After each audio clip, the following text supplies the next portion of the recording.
ဝကြွေးဆိုတာအမျိုးမျိုးရှိတယ်တချို့ဝကြွေးတွေကြတော့ခန္ဓာနဲ့ယဉ်ပြီးတော့စကြရတာတချို့ဝကြွေးတွေကြပြန်တော့လဲစိတ်ခံစားမှုတွေနဲ့ပြန်ပေးစကြရတာခန္ဓာနဲ့စရတဲ့ဝကြွေးနဲ့စိတ်ခံစားမှုနဲ့စရတဲ့ဝကြွေးအဲ့ဒီနှစ်ခုထဲမှာလေ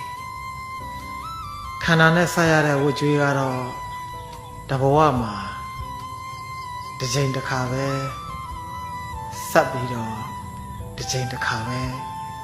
သိကြရတာစိတ်ခံစားမှုတွေနဲ့စရတဲ့ဝကြွေးကြတော့လေတဘဝထဲမှာတယ်